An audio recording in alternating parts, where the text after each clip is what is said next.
fights with passion, and he inspires. Are you ready for a war?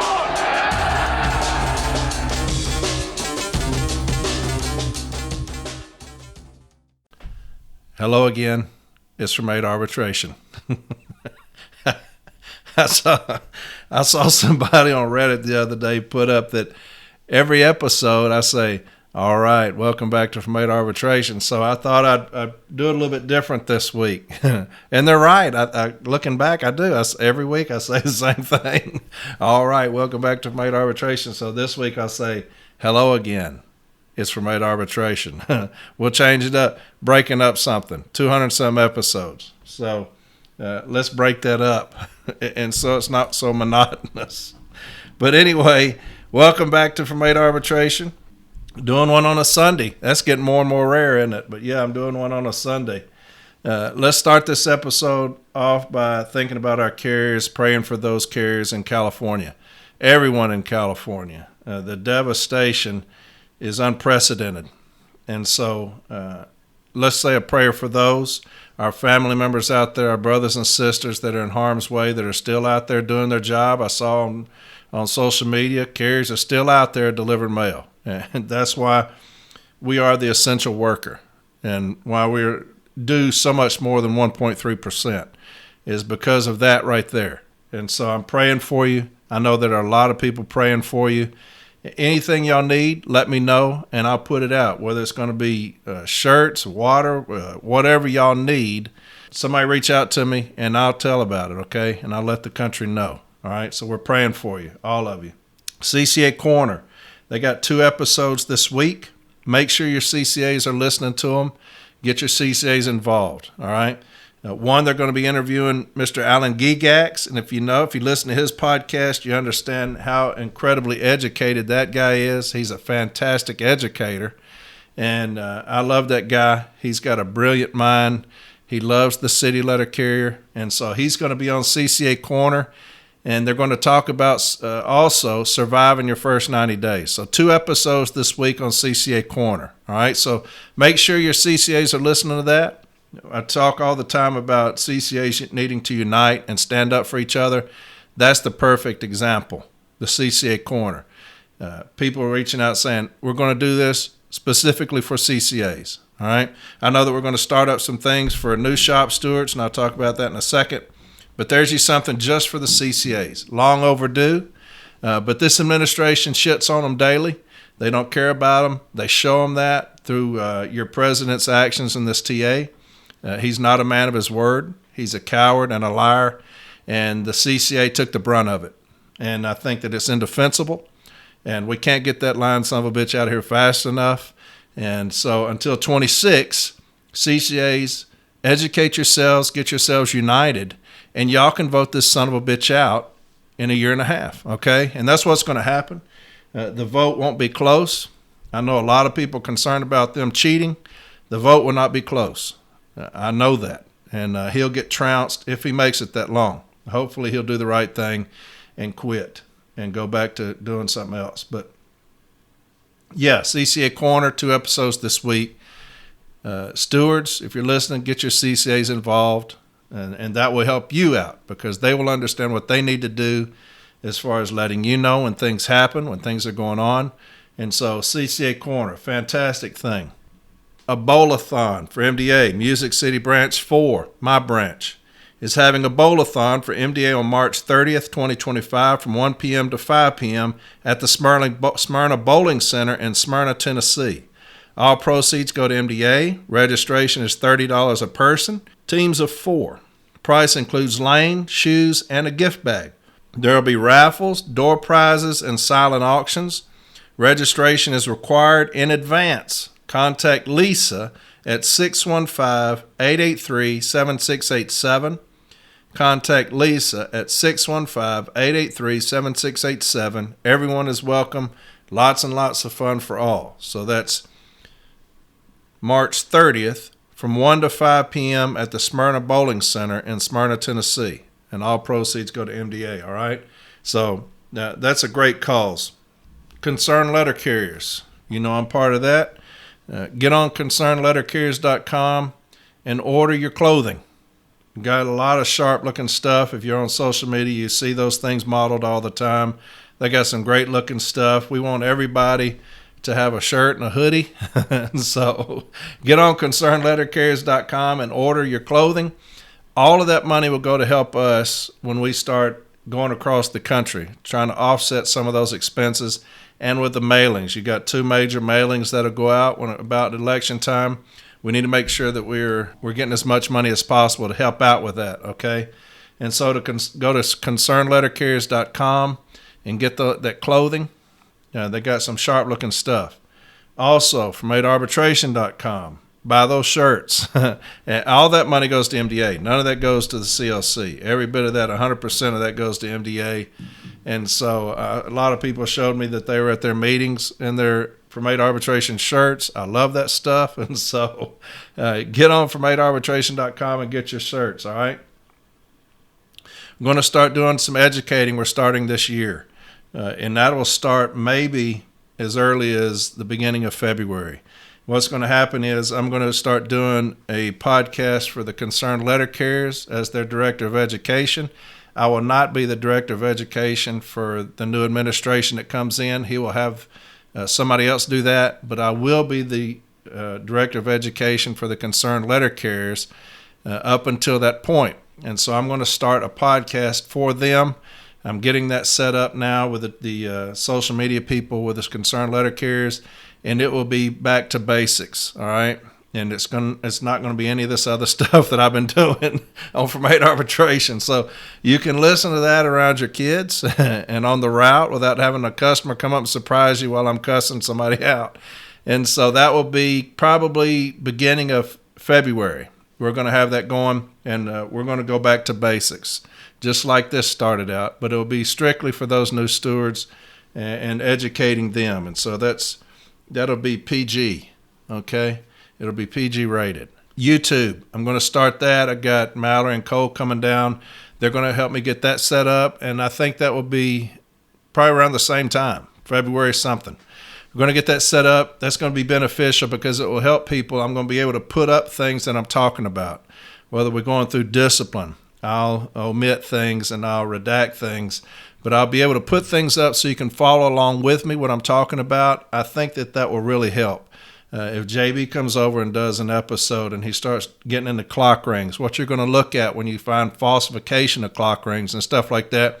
So it'll take it to another level. That way you'll be able to see things when we're talking about things and not just have me read things to you. And so YouTube, we're going to get that going this probably next month. Okay, so I will be the Director of Education for the CLC, like I said, but I will not be the Director of Education for the new administration when we come in.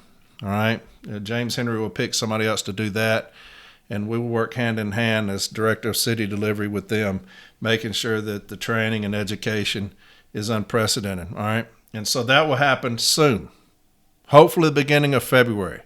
The podcast with the CLC, putting things up for new stewards, and the YouTube channel, and we're going to start that. We're going to be busy. We're going to be doing a lot of traveling this year with the CLC. We're going to do a lot of places so people get to know us, ask us questions. That's going to be something that happens this year. So we're going to be very busy, and I can't wait. I love it. I love getting out and seeing my people and letting them know who we are, what we're about. Ron Speakman's episode with me, it was 5.5 hours, and I believe it's still going to be the 18th when he gets that put up. So hopefully that'll be the 18th. And I don't know whether he's going to have 2 episodes or one long one. It was 5.5 hours. And we got into some stuff. Okay, he asked me some serious questions. I answered all of them, and it's raw. And so went a long time about my agenda as far as the Director of City Delivery, what I'm going to do. And those are things that are going to happen. There's not a doubt in my mind. And so that will come out, should be next week. The 18th, I believe, is what he said. Here's the thing. He's going to have it on his Fed Up. It will not be on From Made Arbitration. He wants those downloads for monetization purposes. I understand that. I will be able to copy and paste the link onto Facebook, Reddit, Discord, and that way you can punch on it and he still gets counted for those downloads. I'm going to try to see if there's some way I can do that with From 8 arbitration, so that when people, go to From 8 arbitration, I don't know how to work that out. I'm going to have to ask Mallory and Cole if that's a possibility. But I will have those links up somewhere for you to listen to it, and I hope you do listen to it. It's as raw as it gets. The questions are blunt and raw, and so and I'm completely truthful about things that have happened, and so I think you'll be entertained with that. All right. We had, if you saw on my Facebook, our union meeting, we had Mr. James Henry, the Wolf. He was there in attendance. And it was the installation of officers. What I thought was funny was my president, Dana Chambliss, who endorses the CLC and is going to be an AFL-CIO delegate for the CLC, if not more, she wrote the president, Renfro, and requested Mr. Henry be able to come down and do the installation of officers, right? And send a certified letter. He never responded. He never responded to her. So he had Jim Yates call her and say, hey, I'm coming down to do the installation of officers, which is fine. I love Jim Yates. I think he's one of the few up there that I respect and has any integrity. And so he calls and he tells her, I'm coming down to do the installation of officers. He's not letting James go. Well, it's not that James couldn't come, because James came anyway. But he came on his own dime because he's told the branch president he would be here. And so I thought that was funny. It just shows you the pettiness. I talked about the pettiness last week, and I talk about it in Ron Speakman's episode a lot, about the pettiness of this union right now. But it shows you how incredibly petty and childish this president is, right? He knows that James is running against him.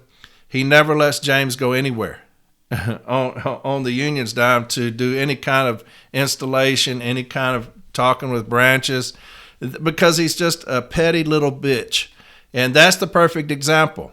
Her asking if he could come down, if James could come down, he doesn't respond, doesn't call, because he's a petty little bitch, and he has Jim Yates call and say, hey, I'm coming down. But we had a fantastic time. Jim did a fantastic job. He made sure that James was involved, which I thought was first class. And it just speaks volumes about Jim Yates, that he's not going to get caught up in that pettiness like his bitch-ass boss Renfro is. And so I give a lot of props to Yates for not being a petty little bitch like Renfro. And so James came down. He was able to speak to us, did a fantastic job. And he will be the next president of the NELC. There's nothing Renfro can do about it. He can be as petty as he wants to be. There's nothing he can do. He will be emptying out his office on this next election. And that's a foregone conclusion. It's happening. I'm telling him now. Anybody that runs with him will be emptying out their offices in this next election. And it will not be close. It will be overwhelming. Renfro, to me, when you listen to Renfro and you listen to Henry, the two people running for president, one, when you listen to them, you think of somebody who's out of touch, kind of a CEO type that's educated but knows nothing about what he's talking about. That's him, because he knows nothing about the city letter carrier craft. All he knows is what he's read or been told. He has no experience with us. He has no experience on this floor through the grievance procedure. He did very little in the little small station he was at. He sucked ass and got to where he's at now. And so when you listen to him, you hear that kind of managerial type person. He talks above you. He's educated, talks well, but he talks above you. When you listen to James Henry, you hear one of us. And that's the difference. You hear one of us, the one who's been in those trenches with us, who's been in that fight. His arbitration record speaks volumes. It speaks of somebody who's very persuasive. You have Renfro talking about he's a skilled negotiator, but you can't find one thing he's skillfully negotiated. Not one. He's so narcissistic. He considers himself to be a skilled negotiator, but nobody has been able to tell me one thing he's skillfully negotiated. He's a backstabber, like a lot of them are up there. He stabbed Lou in the back. He stabbed James in the back. He stabbed Chris Jackson in the back. That's all he knows how to do, is to be a backstabbing little cowardly-ass motherfucker. And so I can't stand him. I think he's the worst thing that's ever happened to this craft, and it's by a long shot. I think he's done more damage to this craft than anybody else. He's worse than management to me, Renfro is. And that's saying something, because I hate them motherfuckers. But he's worse than management. He is a post-turtle. When I was talking with Mr. Speakman, I talked about him being a post-turtle. Have you ever heard of the post-turtle? That's Renfro. Here's the story of the post-turtle, and I've heard this years ago, but he's the perfect example of a post-turtle. Here's the story. While suturing up a cut on the hand of a 70-year-old farmer, the doctor struck up a conversation with the old man. Eventually, the topic got around to politics.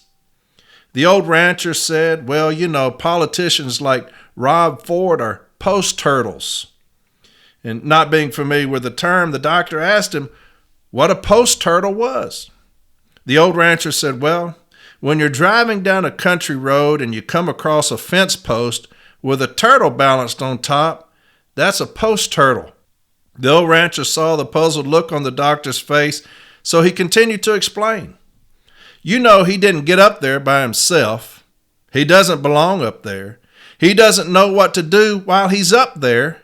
He's elevated beyond his ability to function. And you just wonder what kind of dumbass put him up there to begin with. So, that's Renfro. I'll read that again, because it's the perfect example of Renfro. He's a post-turtle. Says the old rancher saw the puzzled look on the doctor's face, so he continued to explain. You know he didn't get up there by himself, Lou Drass, Fred Rolando. He doesn't belong up there. You see it through these memos, through the things that he signs into effect, through this TA. He's elevated beyond his ability to function. The last things that I just said. And you just wonder what kind of dumbass put him up there to begin with. And I've got to look in the mirror on that one, because I voted for him. What a catastrophically stupid thing I did. I kick myself in my own ass every day for voting for him. But we didn't know that he was going to be such a catastrophically terrible president at the time. We had no idea. It's obviously, or we wouldn't have put the dumbass up there. But he's a post-turtle. He was put up there by somebody else. It's above his capabilities. And he will never be anything other than what he is now, a post-turtle. He's getting worse and worse as it goes along. And he was better when he was under the influence. And so he did a better job then. And so I can take somebody laying in some bushes as long as they're not fucking me over. But damn, this dude here is fucking trifling, man. God. If we only knew then what we knew now, right? God, we'd be happier. But yeah, he's a post-turtle. But you have him and you have Barner. And when you talk about persuasion, and this is what James Henry's so good at, and when you see his arbitration record, people are like, what does that matter? It's about persuasion. And if you spend any time in arbitration, you understand what I'm talking about. Arbitration is very difficult to be successful. Right?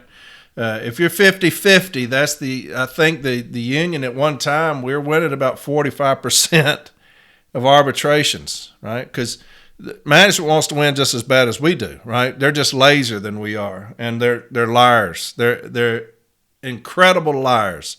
That's the reason I always say they're just like Renfro. They lie about everything, and so that hurts them in the long run because they're just unethical. But you have to be persuasive, right? And James Henry is extremely persuasive, right? Because he's honest and he has integrity. And when you have those things, arbitrators are not stupid people. No, they give stupid decisions, but they're not stupid individuals. They see who you are and they can see right through you. Arbitrator August was a perfect example. She never wanted to defend it. If I wasn't going to put a defendant on the stand, she didn't like that. She hated it. If I said that I'm not going to use the grievant, she did not like me doing that. She'd always turn her head sideways. Really? Well, do you want me to? She wanted to look in their face. She wanted to, whatever the charge was, she wanted to look in their face. That's the reason I always told grievance, be truthful. Even if you think it's going to kill your case, be truthful. Even if you think that when you say whatever you're going to say, you're going to lose, be truthful, because arbitrators want you to be truthful. That's the reason I said Renfro could never be a witness. He could never be a witness for me. I would never call him as a witness because he comes across as untruthful. Do you know why? Because he's untruthful.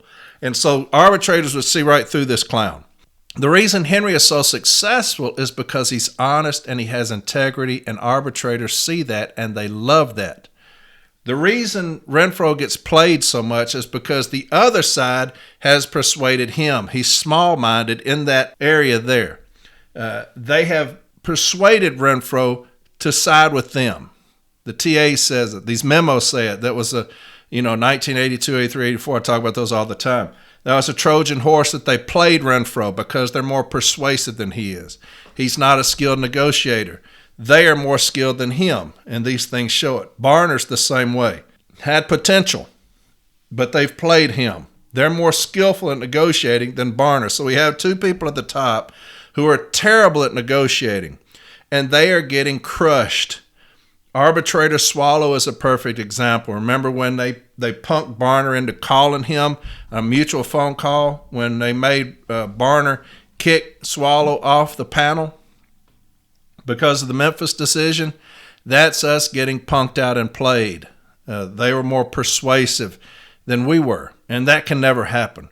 I've always said that rule number one when you deal with labor is fuck labor. When you get that down pat, when you understand that, it never goes above that. Fuck labor. That's rule number one. Anytime you're dealing with them at the informal, formal, B-team, arbitration, above that, fuck them. They're in it for themselves only. They are never in it for us. Anytime you sign anything, understand that management's going to put something in front of you that is for them only. And so Barner and Renfro are the two worst at that I've ever seen. They have completely got punked out. That's the reason that James Henry was removed and demoted from that position. When he started being stripped of things, he was not buying into this going around telling people not to do a cease and desist. Matter of fact, he wrote a letter, and I think I talked about this with Speakman, to labor telling them that he's not going along with it. And so they contact Renfro, and Renfro removes James Henry and puts in Barner, and they immediately go scorched earth on us, going around to these different B teams talking about no more cease and desist. Barner's with this piece of the pie and all that bullshit because of escalated monetary rewards. We weaponized the cease and desist, and that's why Henry was demoted. Those responsibilities were taken away from Henry. It's because he was not buying that shit. And so Renfro stripped him of that, put Barner in there, and the rest is history. Straight punk-ass bitches. And so they are not in touch with the city letter carrier. When you hear James Henry speak and you hear Renfro speak, you understand the vast difference. One is one of us, and one is one of them. And that's how I take it. Every time I hear Renfro speak, all I hear is management. And it will never be any different. He's a lying son of a bitch, and he takes management's side. The TA is a perfect example, and his excuse for the TA is a perfect example. We're broke. They're offering an early out to the APWU. Management got a substantial increase in their raise, but us, we're broke. Why? Because management is more persuasive than him. They have persuaded him because he is not a skillful negotiator like he says. They are. He is not. And so he got punked out, and we're taking the brunt of that. Barner's the same. He got punked out. He is not a skillful negotiator. He's never skillfully negotiated anything. He's been at the B team. His claim to fame, like I always say, is he said he's never impassed a case. I hate to surely that's not true. He has to be just saying that playing. That can't be true, that he's had thousands of cases and never impassed one. That tells you that he got punked out. And so I'm going to do this closing out of this arbitration. This is why I'm going to do this one. And it's the perfect example of labor. This is what we're dealing with. And I talk about this forever with Ron Speakman about what I'm going to do as director of city delivery. I'm going after the double standard, right? And this is the double standard of it all. In this hearing, the day before, I had one in front of Arbitrator Roberts. It was the same case, just a different station. Management was falsifying clock rings. They were editing clock rings. Hundreds of hours of it, they were falsifying to make it look like carriers are doing something other than working in the office. Training. They're putting them for hundreds of hours of training that they weren't doing. Why? Because they wanted to show a decrease in office time. I think it started back then. We didn't know of these metrics of this hour office time. You could kind of see now looking back, it was kind of headed towards that. They hate office time. They hate it. That's the reason automation came in. They hate us in the office. You look at these memos, 1982, 83, 84. They came out with this hour office time not long after that. They pulled that straight out of their ass. No idea where that came from, but they want us out of the office. Now you look at this TA. Renfro has been punked out again, the skillful negotiator he is, in reducing our fixed office time from 33 minutes to 20 minutes. He has been punked out by management. Again, they have played him, just like with these stationary events, with these scanners, being able to watch us every day. They've played him into not combating things, making it look like he's doing things for the best interest of the Postal Service when he should be doing things for the best interest of the city letter carrier. He's incapable of that because he is not one of us, right? And so you look at this closing, and this case was about hundreds of hours of edited clock rings, falsified clock rings. And here's what I'm talking about with labor. Rather than come to us and say that they falsified them, what can we do? Give us a solution. Give us a resolution. What can we do? They lied about it. We had to catch them, first off. They didn't come to us and say, hey, look, we've been editing and falsifying clock rings. We had to catch them. When we caught them, they started lying about it. And I'm going to call them out, right? The first arbitration was Arbitrator Roberts. And he gave us everything we asked for. Now, here's where labor is better than us at what they do. They will continue to fight even when they lose. You do not see them like we had that business agent's office send out that email saying, this is why we don't take things to arbitration. Look at how this has hurt us because of that arbitration up there at Region 3. Remember that arbitrator went off on us, kind of called us crooks. You know, this is why you don't take things to arbitration. This has damaged not just the branch, not the region, but the whole country. We lose our shit when we lose a case. We are not prepared to fight like labor is. That's the mindset we have to change, right? We're changing a culture. The concerned letter carriers are changing a culture. We're getting back to fighting where we're not getting rid of cowardice, right? I've said that a million times. We're getting rid of cowardice in our union it's ingrained itself and entrenched itself in every aspect of this union. That email is the perfect example. We take a decision or take a case to arbitration, we lose it, and you have emails being sent out. This is why we don't take things to arbitration, because we'll lose. No shit. We will lose sometimes, man. I promise you that. We can take the best of cases to arbitration and lose. That's just the fucking way it is, right? That's just the fucking way it is. But we got to get rid of this cowardice. We're going to do that. But labor, what they will do is if they lose 10, they're going to keep going forward looking for that one arbitrator's decision that helps them out. That's where they're better than us. They will keep fighting. Us, we lose our shit, man. We fall down on the ground. Woe is me. Look at us bitches over here. My God, we lost. You cannot be like that. You got to take it on the chin, man. Get up and keep fighting. And that's the mindset we're going to bring in with the CLC. I promise you that.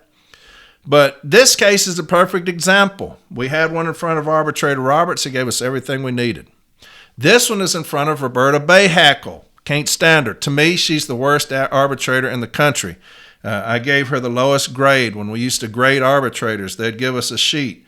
And when we were putting arbitrators on the panel, and all the arbitrators we had, we'd give them grades 1 to 10.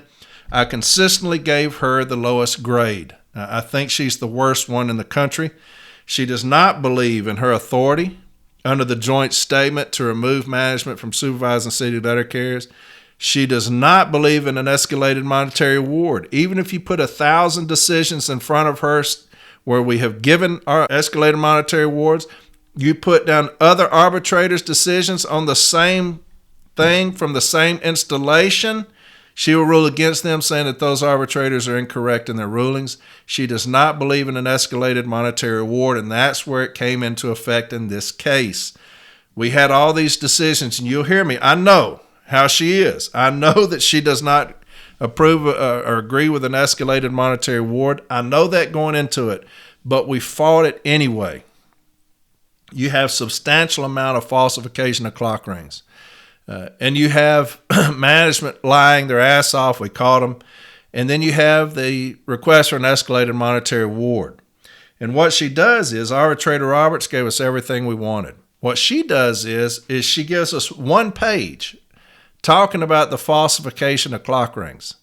Kind of, patting them on the back. It's really kind of trifling how she is. She's pathetic as fuck. But and then she gives about 9 pages on why she will not grant an escalated monetary award, why it's improper, why the contract doesn't call for it. Even though we had decision after decision after decision talking about an escalated monetary award, and you'll hear me talk about that at length. And so as soon as this decision came out, what did the union do? They came out, this didn't help us. They start sending emails around, this didn't help us at all. So that's how cowardly we are. And to me, I get a decision like that. You know what I do? When do I go back in there? When do I get back in there? You handle arbitrators like that by blackballing them. You kick them off the panel, all the panels. If you have an arbitrator that shows you that they don't agree with the joint statement, which we are going to attack vigorously in this next administration with James Henry, we're going to attack that vigorously, the joint statement. If you have an arbitrator that doesn't believe in their authority, you kick them off the panels.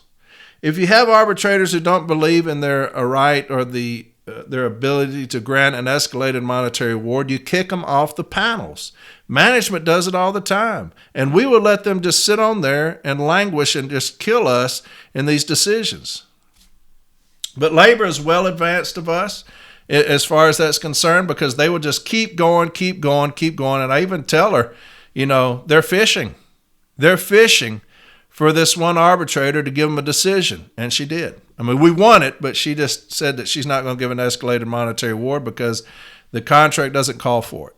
And so, but that's arbitration. That's how arbitration works. Now, in this case, management lies their ass off, right? What they do is they come in and they meet with JB and they put in this decision. It has nothing to do with anything. And they never make a contention about it. It's just a past decision. It has nothing to do with this case that JB's meeting on. They never make a contention about it. It's just a piece of paper, a past decision. It's signed off on that management will cease and desist.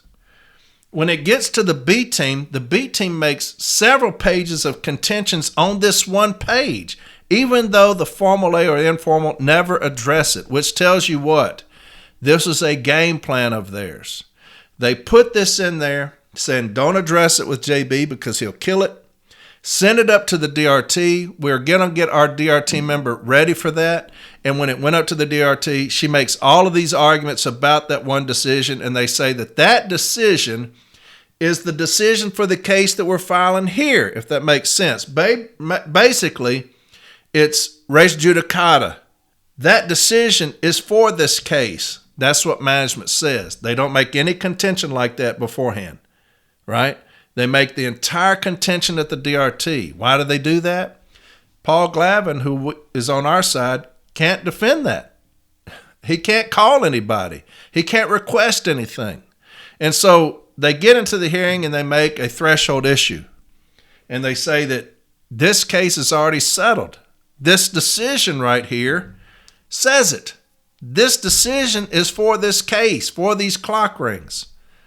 And so they say they have a threshold issue and they try to win it like that. That's how dishonest they are. Rather than coming and saying, we falsified all these clock rings, we apologize, what can we do? They come up with this scheme. We're going to put this piece of paper in there. Don't address it. Let the B team, we've given them all they need to make arguments against it, and that's what happens. And then they lie about training. All this training because of some district-wide policy on training because of accidents. Completely unfounded. That's a new argument made at B team. And so that's how dishonest labor is, and that's why I hate them like I do. I hate those motherfuckers with a passion because they will lie about everything just like your president. You cannot believe them for 1 second. And that's why I hate them. And that's why I do what I do. And that's why I can't wait to be the director of city delivery, because I'm going after them. I'm going after them, especially the joint statement. We're going to get that under control, the joint statement. We're going to get that respected again. We're going to get our B teams back on the same page as me, or they will be going back to carrying mail. That's the bottom fucking line. I get tired of seeing B team decisions saying that this does not rise to the level, and I talk about this with Ron Speakman, rise to the level of a joint statement. What does that mean? What is the level of a joint statement? The joint statement says what it says. It's a zero tolerance policy. There will be no tolerance of these things. When you have something that says there will be no tolerance of these things, do you know what that means? We're not going to tolerate it at all. There will be no tolerance. It doesn't say there will be some tolerance or a smidge of tolerance or a taint of tolerance. It says there will be no tolerance of bullying, harassing, or this of anyone. No exceptions. Right? And when something says there'll be no tolerance of these things, when we say that it does not rise to the level of the joint statement, we give it something other than what it is, a tolerance of it. That's what happens.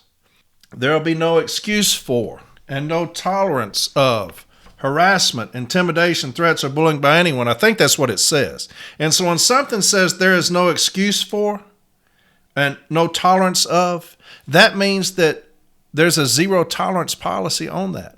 And so when management on the floor, when they say any kind of bullying or harassing or intimidation, if they get on there and they cuss us out in front of everyone, then that cannot be solely just a mutual respect. That is a violation of the joint statement because it says they're not going to tolerate that.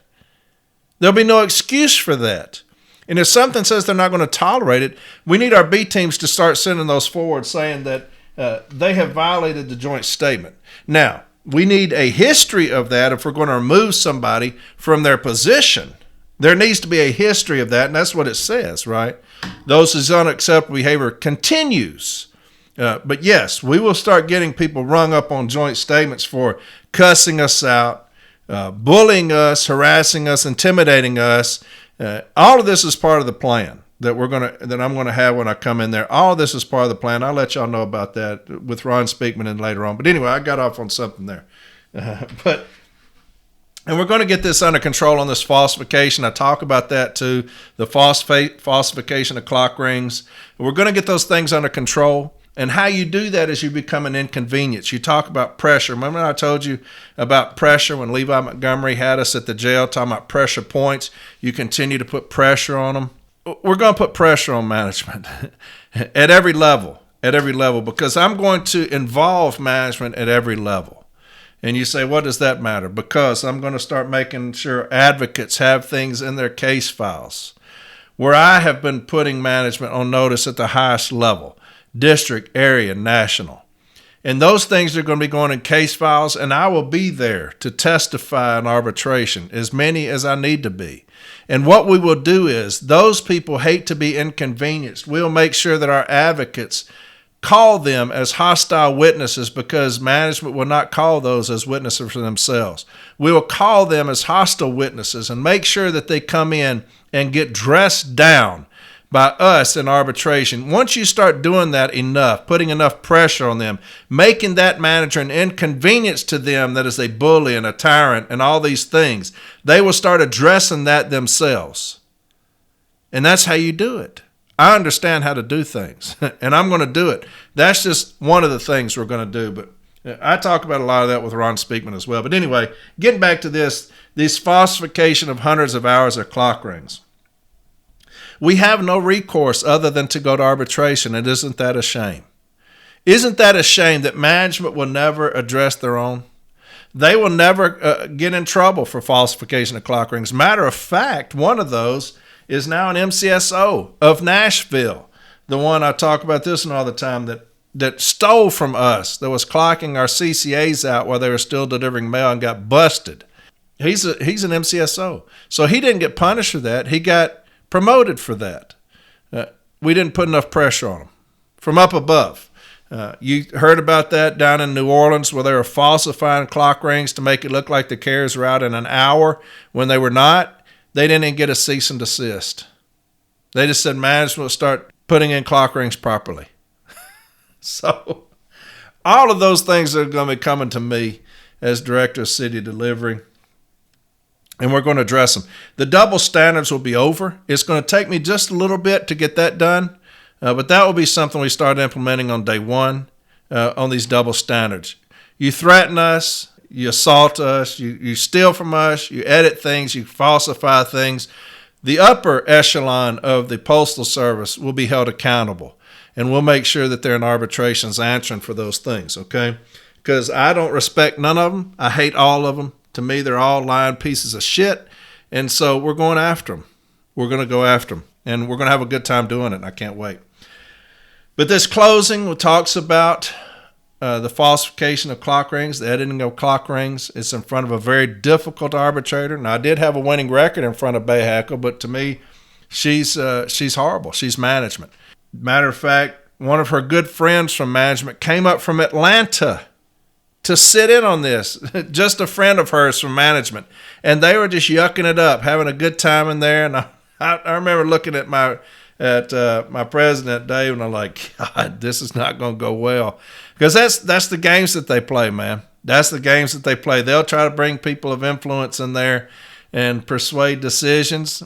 I'm getting off track again, but I remember in Lake Charles when I went down there, one of those cases I had with A.J. Bro was in front of Arbitrator Roberts. That's probably the third or fourth one I went down there. And they bring in the area labor manager to do the case because we're stinging them down there, and the area human resources manager. And I think her name was Bertha Brumfeld, I believe. But she's talking about, before the case has gone on, about how she signs Robert's checks. Because he's like, now, who are you? She says her name, and he's like, oh, okay. She's like, yeah, I sign your checks. And so she's trying to influence him onto ruling in their favor. And the area labor guy, and those are the ones who, when I'm just starting, right? I think this is in 14, maybe 15. I started in 12, so I don't know anybody.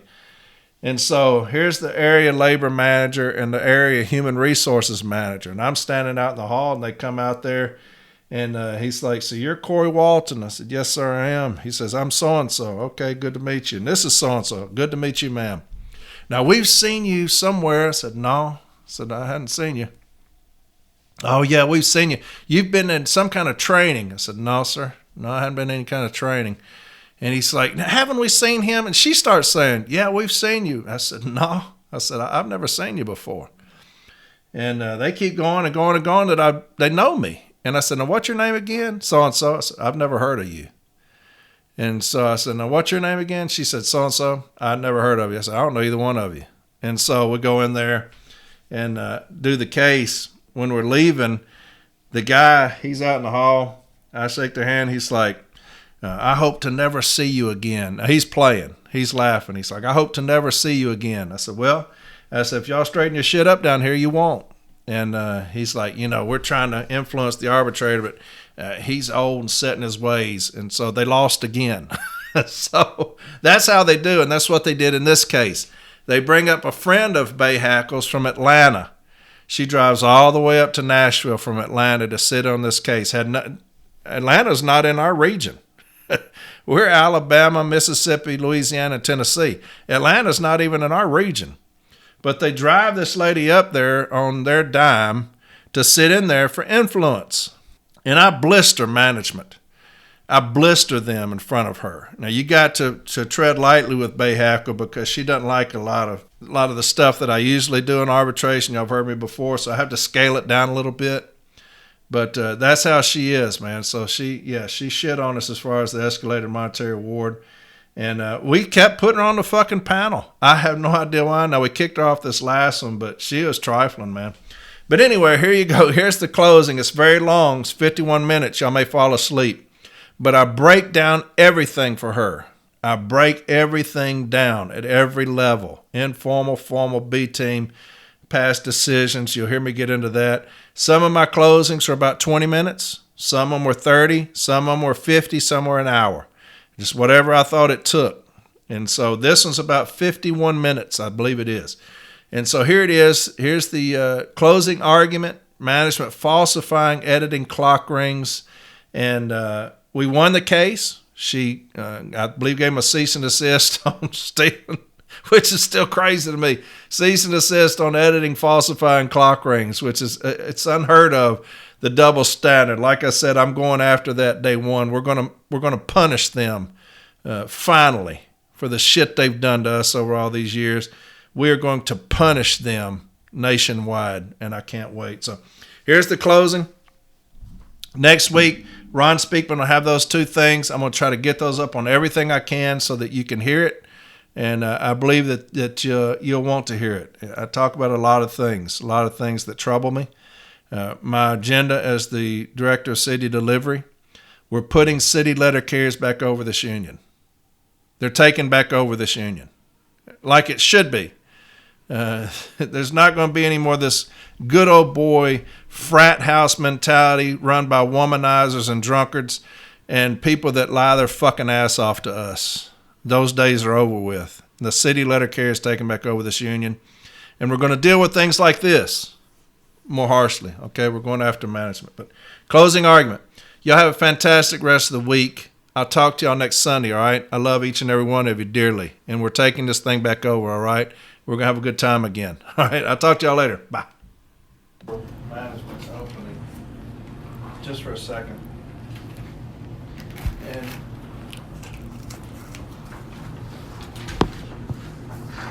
she talks about this on one of her pages. Management takes the position that no employee in Melrose Station was harmed or injured. When you look up the definition of harmed, it states have an adverse effect on. If management's opinion is that this didn't have an adverse effect on the unit or the letter carriers, they're sorely mistaken, or either they just don't care.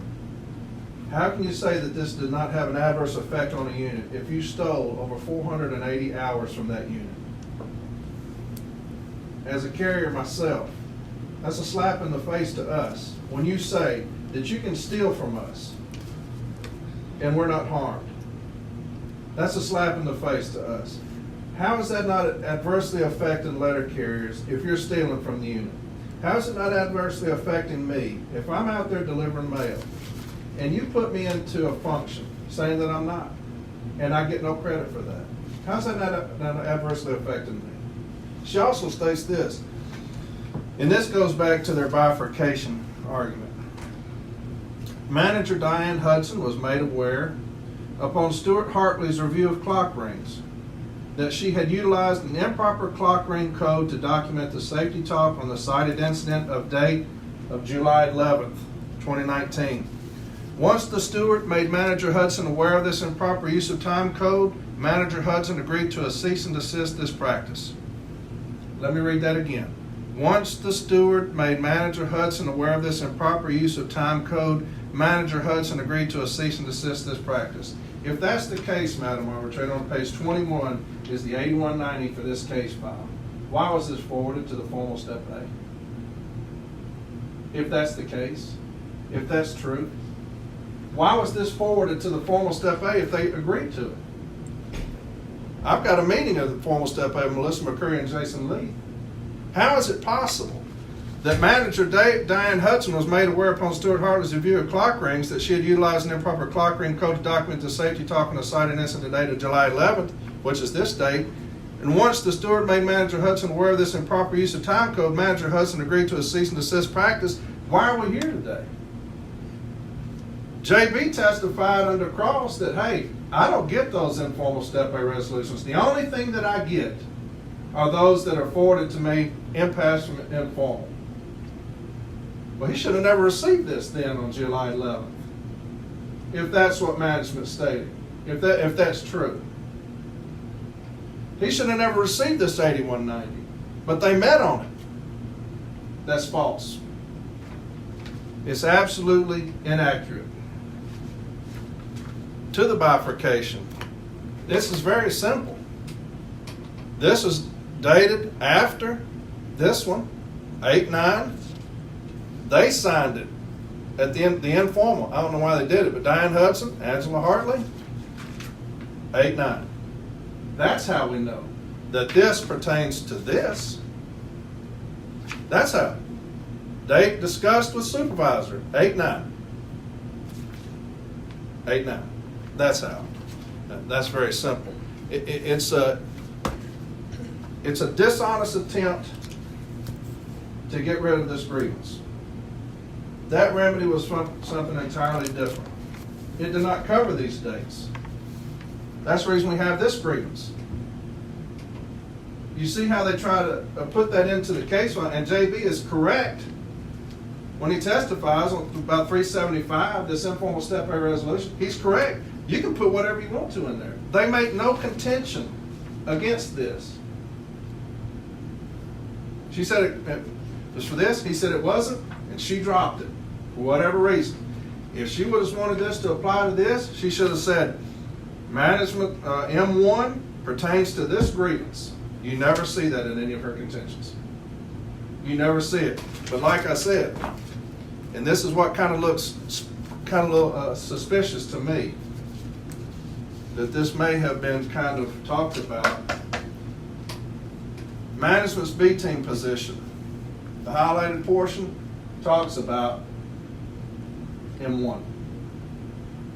So they never address it at the formal A. Management makes no contention about it at the formal Step A. The very first contention that the B team mentions, it's a moot point because of this. I'm not saying that something happened outside of what should have happened. It looks like something happened outside of something that shouldn't have happened. Because on M2, I've got this contention, M1 through M6. M1 through M6. So this should have been the first page. They put this in there without contending it because JB doesn't have to contend against that. They made no contention about it because then he would have addressed it. You just put, like you said, you just put a resolution in there. That's fine. You made no contention, and then at the B team you want to make a contention about it? That's a little fishy.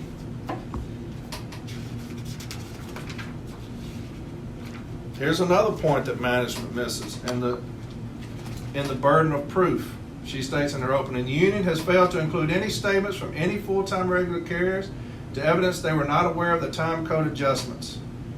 The union representatives of informal and formal Step A both failed in their contractual burden of proof to request statements from any carrier to evidence the contractual violation they are seeking you grant them today. I don't have to. I don't have to get any statements. I've made a prima facie case that you stole from me. I have shown clock rings over and over and over again to the tune of 480 hours.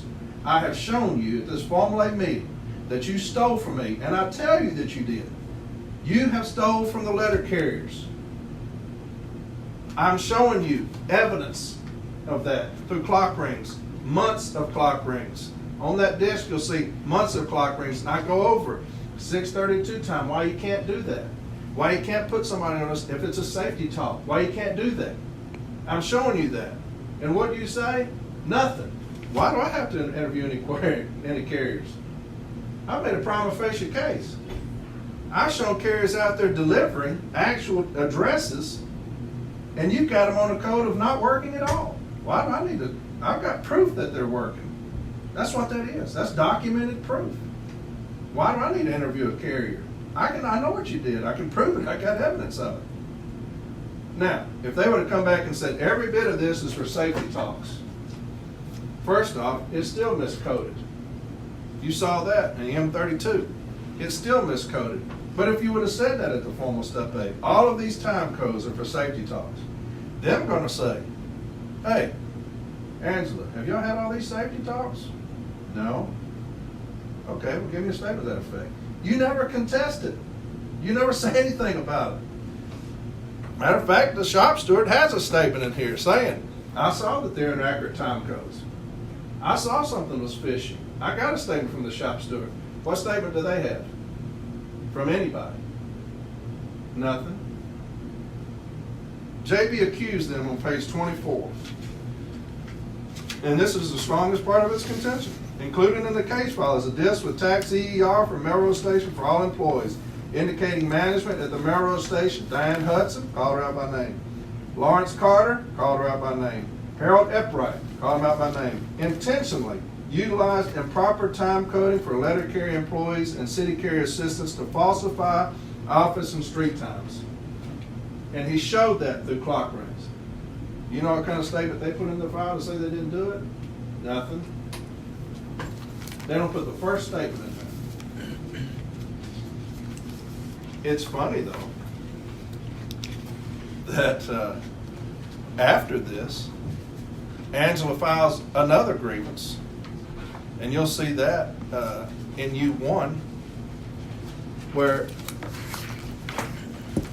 it's dated after this grievance. She uses the exact same language, and they say, yeah, we did it. We admit we did it. Okay. Well, you did it here too, but you didn't want to admit it then. That's why we're here.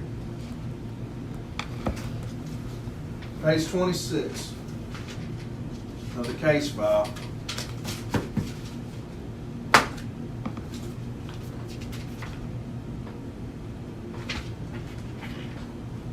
It's hours, total work hours that are inaccurate, 484 hours and 88 clicks. Total work hours inaccurate, 484.88. And you know what they say about that, Madam Arbitrator? Not one thing. Not one thing. They want to talk about their only defense was, hey, I have the right to change carrier's erroneous clock rings. We have that right. Well, we agree with that. You do have that right. Not 1 second of the 484 hours and 88 clicks deals with erroneous clock rings. Not 1 second. And management can't show you that. Management can't show you that. Out of 484 hours, 1 second was an erroneous clock ring by a letter carrier. That's not why we're here. Also in her opening,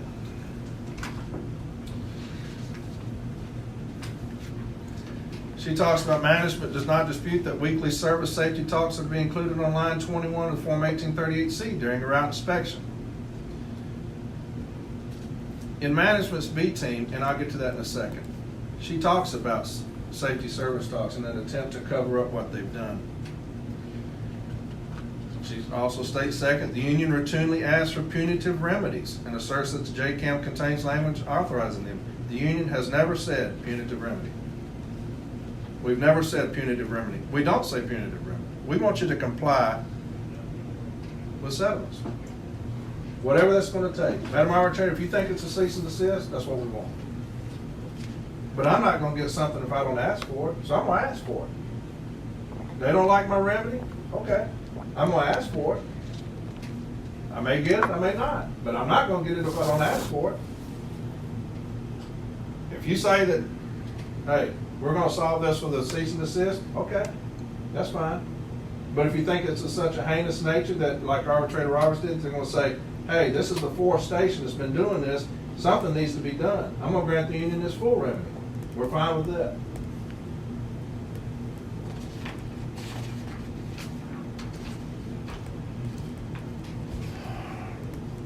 They also talk about the excerpted language above applies to those sections of Article 41 dealing with opting. Completely untrue.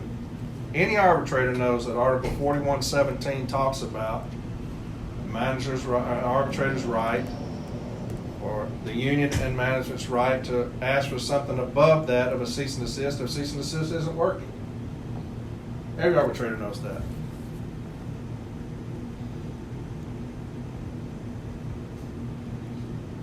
Just as this. That is true even where the breach is egregious or aggravated. Contractual damages are intended to make a party whole, not to punish the defendant. We would never say punish anybody. We don't do that. We want you to comply with what you've been told to comply with. I said this a while back. I've got 12 years left until I can retire. That seems like an eternity, and that's sad. 12 years to go. I would never ask to punish the company that I work for. I would never ask for that. I wouldn't bring anything forward that punishes the company that I work for. I would be foolish to do that. The union would be foolish to do that. But what is it going to take to make you comply? What will that take? That's what we want. If you think it's a penny, we'll take a penny. You think it's $1 million? $1 million. You think it's nothing? A cease and desist? We'll take that. Nothing we ask for is punitive. And nothing we ask for is to punish the company that we work for. We want somebody to wake up and realize that you're falsifying, you're stealing. This is the fourth station we have caught. It's not that they've come forward and said, hey, Angela Hartley, there's some time codes in here, we're looking at them. We may have a problem. We may have put something, put y'all into something that y'all shouldn't have been in. We're having to catch these stations. We're having to catch them. There's a difference. It has to be egregious if you're not coming to me saying, I've been putting time codes in I shouldn't be putting in. We're catching these people. When does that become egregious or malicious or intentional? If we're having to catch everybody.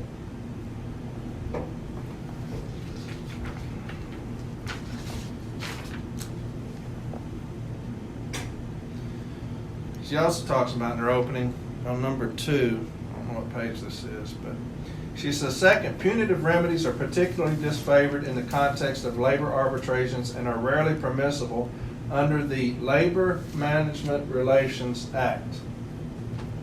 Remember that, Labor Management Relations Act. And you have on page 18, she forgot to put the rest of this in there, but fortunately Management's B team put it in there for us so you can see it. On page 18 is the Management's B team, and she states this, Section 302, and this is talking about the Labor Management Relations Act. It says Section 302 establishes general rule that payments to unions by employers are prohibited. The section establishes a number of exceptions to that, including one that allows for such payments in satisfaction of a judgment of any court or a decision or award of an arbitrator or impartial chairman or compromise, adjustment, settlement, or release of any claim. Well, you're an arbitrator. And it says of any court or decision or award of an arbitrator. So that kind of kicks that out the door. Here's another thing that they want to cite. The availability of a new revenue stream. She talks about the Supreme Court against IBEW. New revenue stream has simply incentivized the union to file as many of these cease and desist actions as possible. The grievance and arbitration process has now become a cash cow for the union rather than a means to resolve disputes. First off, on that, if we issue a cease and desist and you stop, you'll never see another cease and desist. It's really that simple. It's not rocket science. If we say cease and desist, stop, and don't do it any further, and you do that, you'll never see another cease and desist. You shouldn't see 20. We're having 520 because you're not stopping from the first one. And if you look in management's case file, you won't see one-sided grievance that was denied because of something we've done. To me, if you're going to accuse me of file as many of these cease and desist actions as possible, if you're going to accuse me of that, you should have about 20 in there cease and desist that have been denied as being frivolous. You don't have that. Everything that we have in there, we have won. That's how you meet that burden if you're going to say that we're filing frivolous grievances of cease and desist. You should show that in the case file. They don't do that. They just accuse us of that.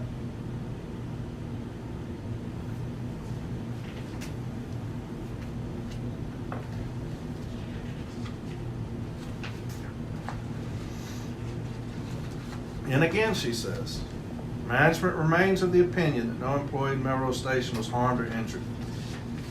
That's a slap in the face to every letter carrier of every one of these cases that you've been caught falsifying documentation. That's a slap in our face to say that that did not adversely affect us over 4,000 hours. Excuse me. Bless you. Thank you. You didn't do that on my back. No, I turned. Put it in my arm. Give me some hand sanitizer. Put it on my back. I don't know how many hours that is. Let's see, it's 13 and what is it, 4? So 1,700 hours. 1,700 hours that they have stolen from units in this city. 1,700 hours. 3 cases have already been decided that they have. And you're going to say that that did not adversely affect this city? That didn't harm us? What in the world? Are they that callous or that blind to what they're doing? Surely you can't say that we have stolen 1,700 hours, y'all aren't harmed. How is that possible? I go to Arbitrator Roberts' decision. And he talks about Arbitrator Peter Clark. He references him in his decision, and that's in the case file. The union did establish that Ms. Mertz changed hundreds of clock rings to inaccurately reflect what functions the carriers were actually performing at that time. Even though the impacted carriers were not financially affected, what they're talking about, by Ms. Mertz's actions, the integrity of the employer-employee relationship was severely damaged. That is exactly on point with what we're dealing here. No carrier lost any financial money. They don't seem to grasp that. That's like we can do whatever we want to y'all as long as you don't lose any money. That's preposterous. That's as damaging a defense as you will ever hear. We can do whatever we want to y'all as long as you don't lose any money. That's crazy. The employees are held to various provisions of the national agreement, including handbooks and manuals, to engage in ethical behavior so as to reflect favorable on its employees. We get fired for stealing, and they're going to use 665 on us. They get found stealing, and what happens? We're going to ask for a cease and desist. That's sad.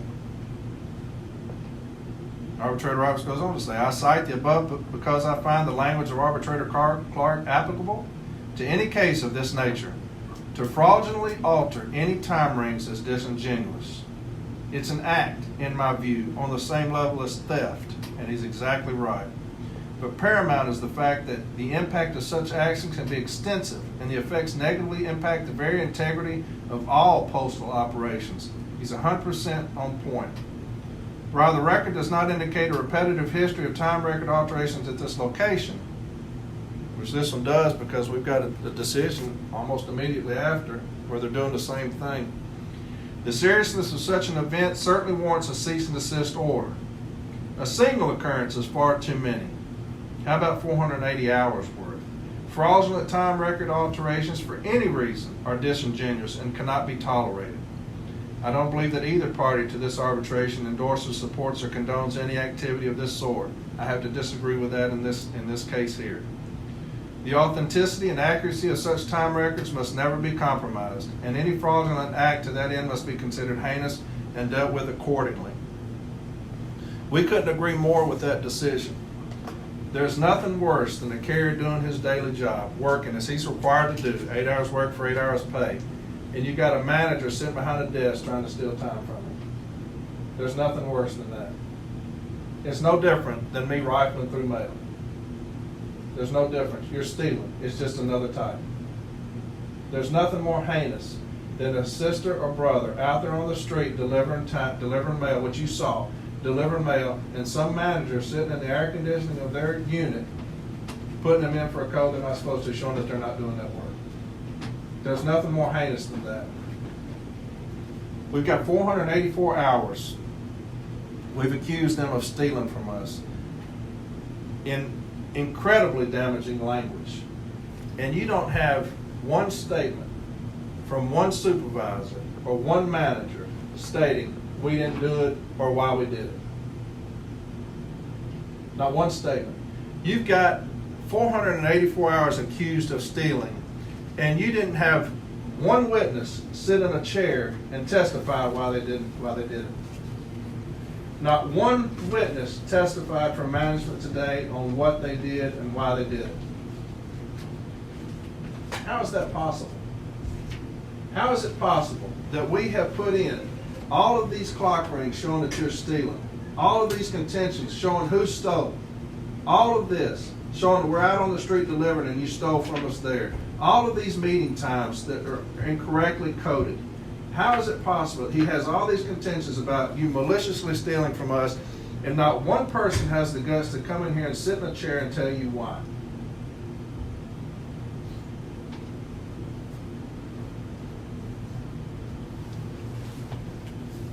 Page 24 of his case. I'm going to just rifle through his contentions really quickly and show you what he's dealing with at the formal step A. It talks about 665.44 falsification of recording time, and management tells him that that's dated.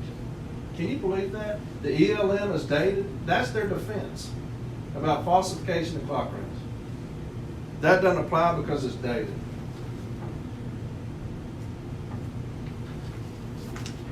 Page 25 talks about the M32 management, the mods. What do they say about mods? It's obsolete. That's how we code things. Today we're coding things like that. And management says at the formula meeting it's obsolete, which means it's no longer in use. That's what he's dealing with at the formal step A. I came to you with a prima facie case, and every single article I'm telling you about, you're saying is obsolete or dated. The next page. Step 4, 605. They're never obsolete. What is management's position on that? 605 doesn't apply because that's obsolete. That's on page 377. That's obsolete. Well, where do you go with that? You know what I'm saying? Where does he go with that? At the formula meeting of everything I'm telling you about, you're saying that doesn't apply because it's obsolete. We're not going to get anywhere in a formula meeting. What are we doing here? He talks about 1664. That's the DOAS agreement. How many times have you dealt with the DOAS agreements, Madam Arbitrator? And what do they say on page 378? That's obsolete.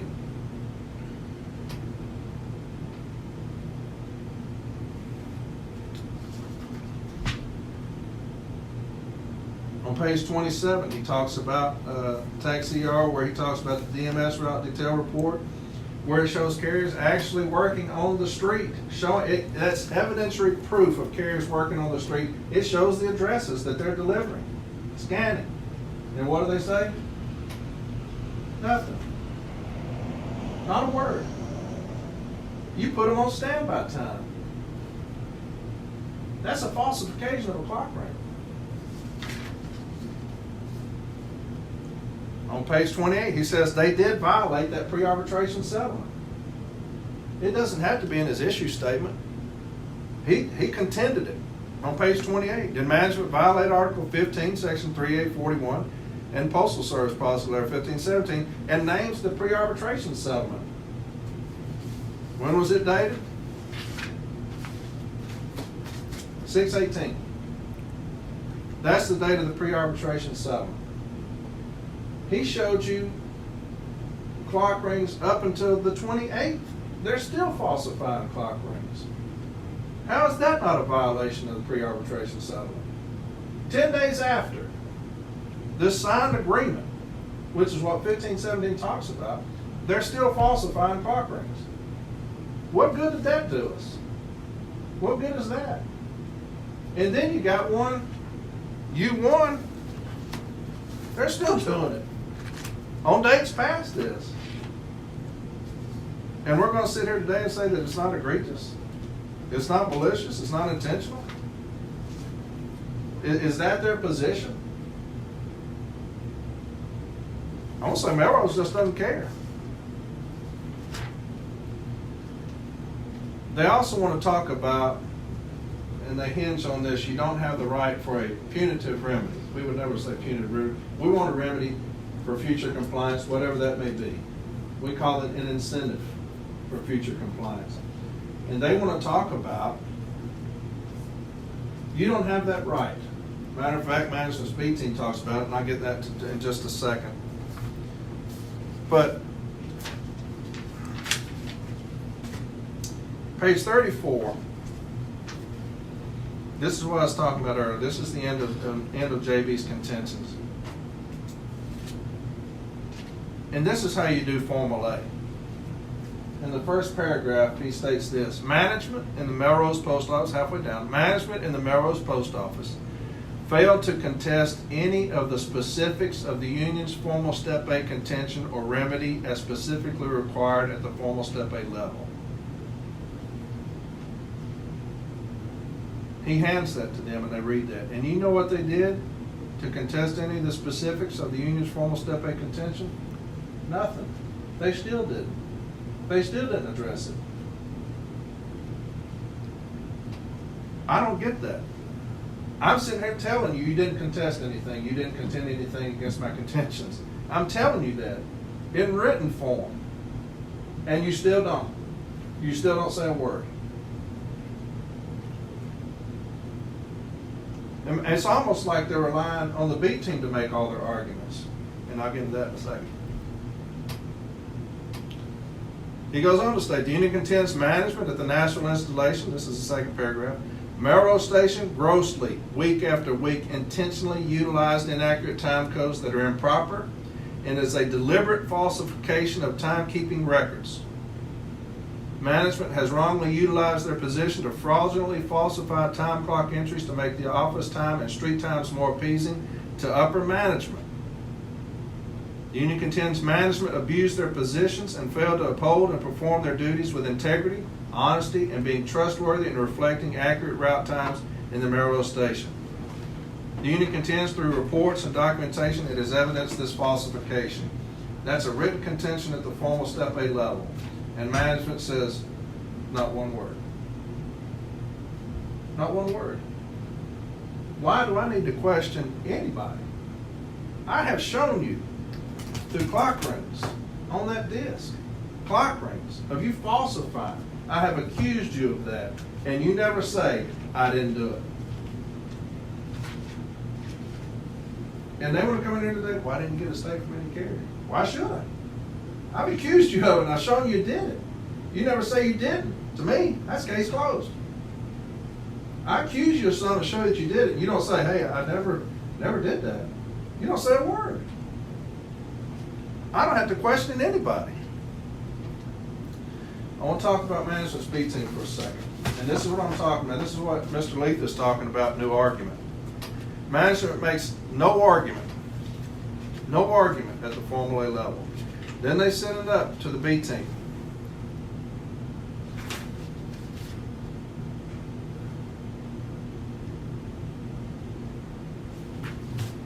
Again, I showed you the very first argument was suspiciously about that M1. Something fishy about that. But here's what we're talking about, new argument that's unfounded and it's dangerously untruthful. On page 14 of management's B team decision, this is what management's B team states after the fact, which leaves it impossible for our B team member Paul Glavin to request information. They can't do that. He can't call anybody and say, hey, is this true? So they make no argument to this at the Formal A. Then they say this at the B team. M605, U208 through U210 reveals weekly safety talks and other appropriate unit discussions are credited on line 21 of Form 1838C during route inspections. However, the Tennessee District, in an attempt to reduce safety-related accident, requires management to perform safety talks on an almost daily basis. While the weekly safety talks are included during the route inspection, daily safety talks given more frequently than weekly, would be in excess of what was credited to the route and should be accounted for via clock rings as time that is not automatically included in the route's base time. If the district sees an improvement relative to employee safety, and daily talks could possibly diminish or could no longer be required. That is as dangerous an argument as you can make to falsify documentation. There is nothing to support what she just stated. Nothing in the case file to support that the district has just come down and said we're going to do daily safety talks. That is condoning theft when you do that. That contention wasn't made at the Formal A. Do you know why? Because it's not true.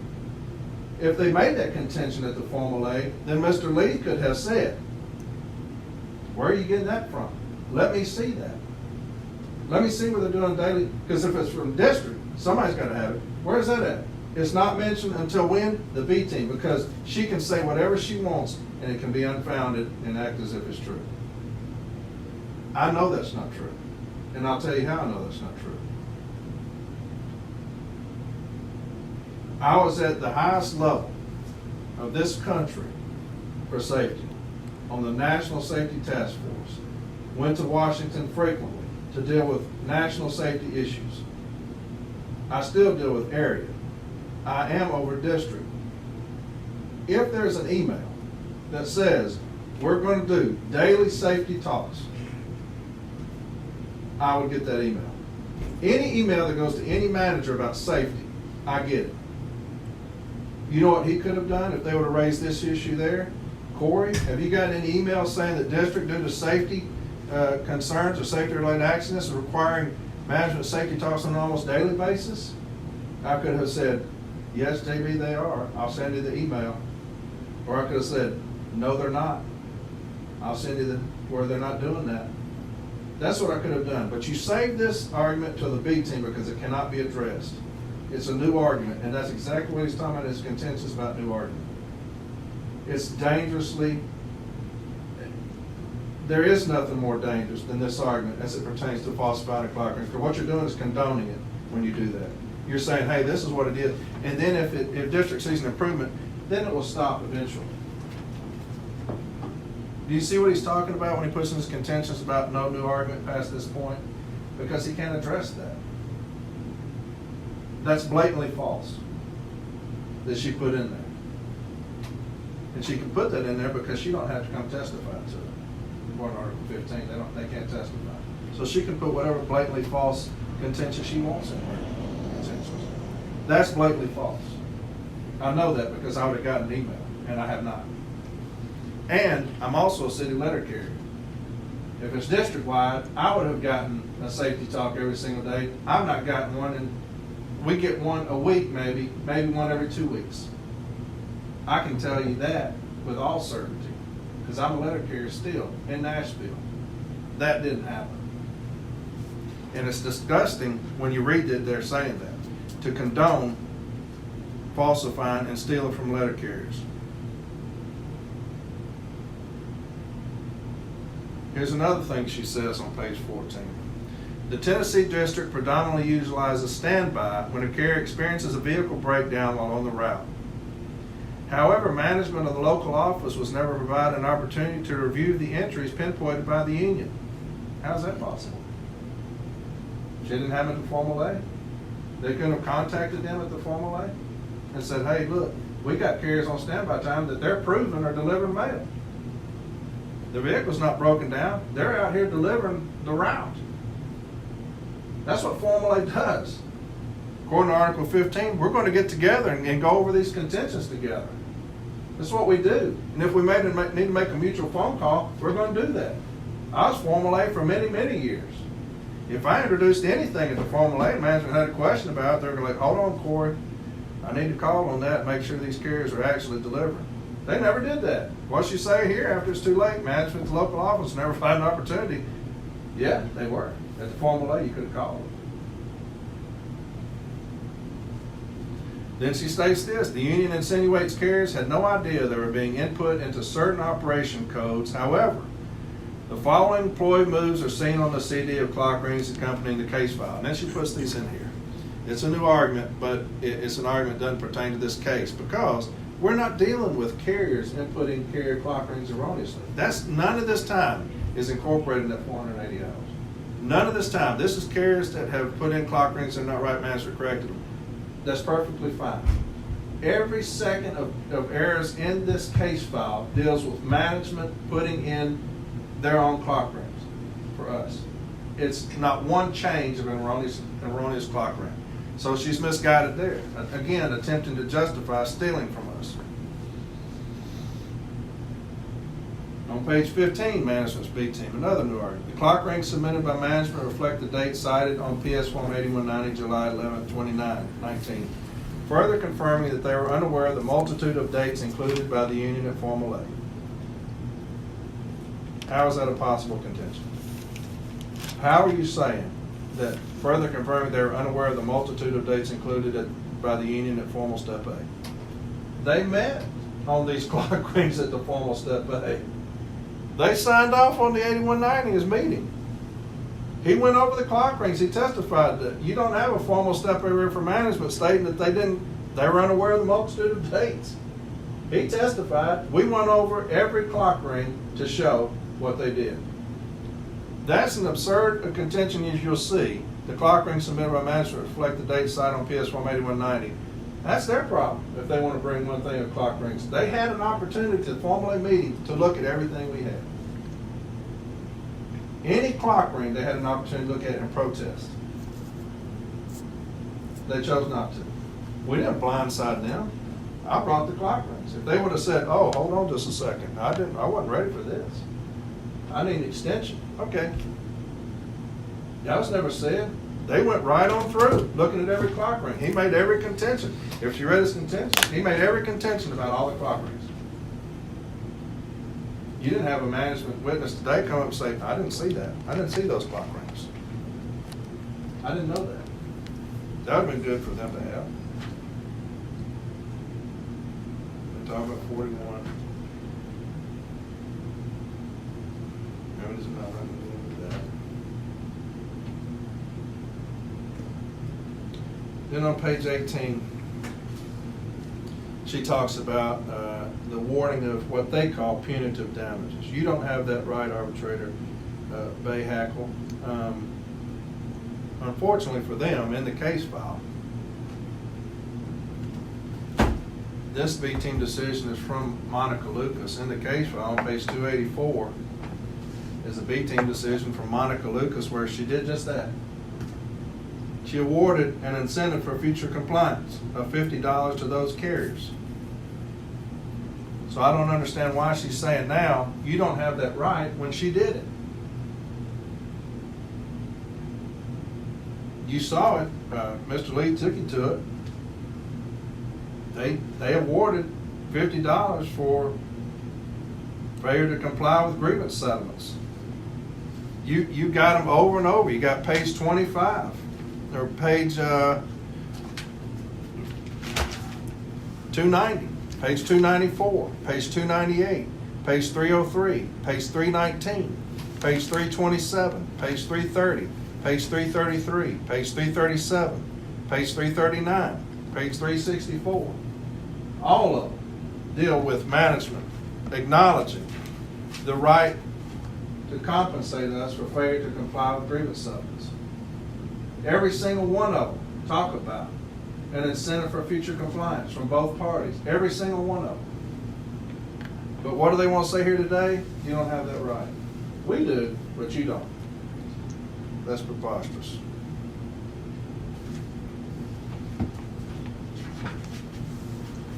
I'll touch on one of them. This one's pretty old. Page 290. Here is the perfect example of management and the union attempting to deal with issues of non-compliance. And this is, when you get their brief, they're going to talk a lot about Arbitrator Mittenthal, where he talks about status quo ante. You're going to hear a lot of that. They're going to use all the same sites they always do about arbitrators and the Supreme Court and all this, talking about your right to fashion a remedy. It's not punitive. None of them are on point. But this on page 290 is a B-team decision from 2009. And at the very bottom, you'll see this language. This decision will serve as a cease and desist, failure to abide by grievance settlements, which is what we have here today, Madam Arbitrator, in the form of that pre-arbitration settlement. This decision will also serve as a notice to management that future failures can result in remedies, and they've underlined that, in addition to those of make whole. So when you say in addition to, that means above that, of those of make whole, status quo ante. That's the B team acknowledging that. That's what they're saying. If you keep doing what you're told not to do, if you continue to do that, Future failures can result in remedies of those above that of the status quo ante. That's what they said. And now they're going to attempt to introduce all these arguments that you can't do that. Well, they've already shown that you can. They've done it. And they've told management what they're going to do about it. So,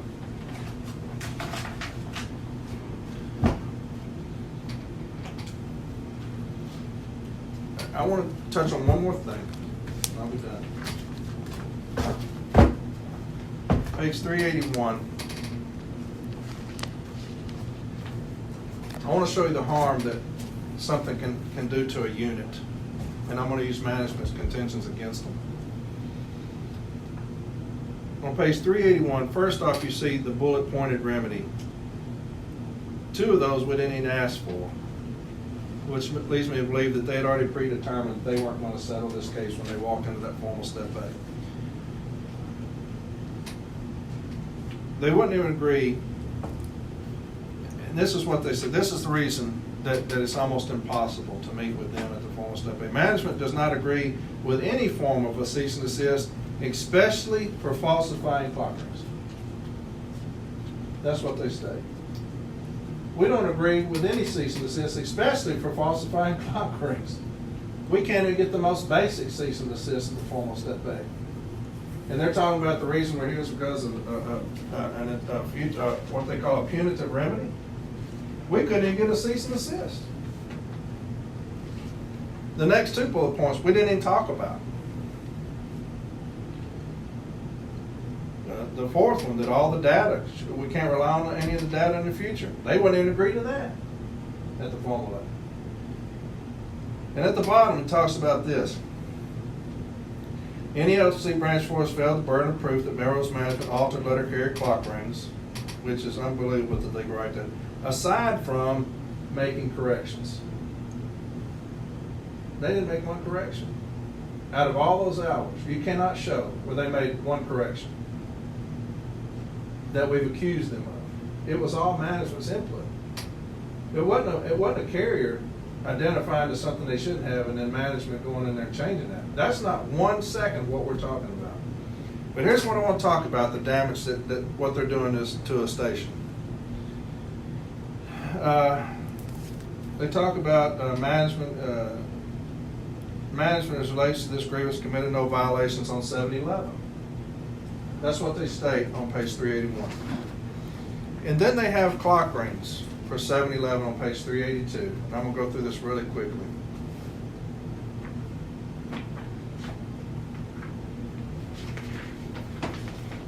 If you can, Madam Arbitrator, and I'm going to fix to make a mess.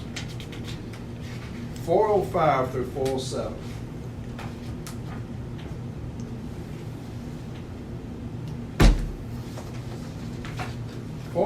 Through 407. This is the daily performance analysis report on 405 through 407. And I'm going to deal with, when you see here, AM office assignments, right here. When you go down and you see projected, see office hours, projected, and actual. You see that. Here's the devastation of what they do causes to a unit. And I'm going to show that to you. On page 402, management goes through on what they have corrected on these clock rings. None of it deals with 6:32 meeting time. You'll see on page 402. Nothing about meeting time, nothing about safety talks or meeting time or anything like that. This is where they say they have gone through and corrected things, which is not the issue here. And you'll see that they didn't make one change to meeting time. So they can't say now that they've changed those because it's erroneous. You'll see the first one is quals on page 382. You see that they moved into 6:32 at 8 o'clock. And it came back on at 8.25. So when you go to quals, it's on page 406. Route 4021, you see Qualls. You go across, projected office hours 238, actual 111. So it's minus 127. So he was deducted that time from his office time. It will not show up on this report. Right here. It will not show up as counted office time because they have them on a different function. If you go to the next one, Fowler, on page 383, shows the same thing, 632, 8, 8.25. Fowler's on page 405. You'll see 227. They deducted that. He doesn't get credit for that time. So it's 107 actual, under 120. So they deducted even further off of that time. All of these that you see highlighted is management deducting time based off of 632 time and whatever else they had under. That's deducted off of every one of these routes. The carrier's not getting credit for that time that they're working due to that. In one single day, one day, management deducted 5 hours of legitimate office time on 7-Eleven. They deducted 5 hours of legitimate office time on 632 time. Because they cannot say it's a safety talk because that's not under 632 time. We've already shown that. Meeting time is something entirely different, and they never explain it. So it cannot be a safety talk on 7-Eleven because it's not under 632. You've already seen that in M32. 5 hours of time we lost as a unit because of managed falsifying clock rings. And then they want to say that they didn't even violate it on 7-Eleven. Yeah, you did. You put in the clock rings that showed it. That's what we're talking about, Madam Arbitrator. That's what that does to a unit. That devastates a unit. Imagine 3 months of that. That's where you get 482 hours. That's what we're talking about. We want management to stop stealing from us. I don't think that that's too much to ask. I know that they don't want us stealing from them, and I understand that. I don't know that I'm going to get 4, 5, or 6 cease and desist on me stealing from them. I don't know if they're going to be that generous to me. We want them to quit stealing from us, whatever that's going to take. If you feel that's a cease and desist, so be it. If you feel it's something else, so be it. Whatever it's going to take, we want them to quit stealing from us. Again, they're trying to make that argument about that M1. It has nothing to do with this case file. We deserve a remedy on this case file. We deserve a remedy on this grievance, and we don't have it. We deserve one. Whatever it may be, we deserve one. And we ask that you give us that, Madam Arbitrator. And again, that remedy can be found on page. All right, here you go. All right, Get these marked. page 34 and 35 of the case file, Madam Arbitrator. And we ask, due to the seriousness nature of this, that you grant us that requested remedy in full. Thank you, ma'am.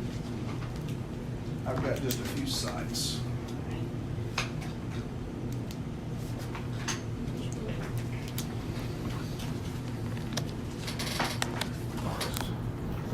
And obviously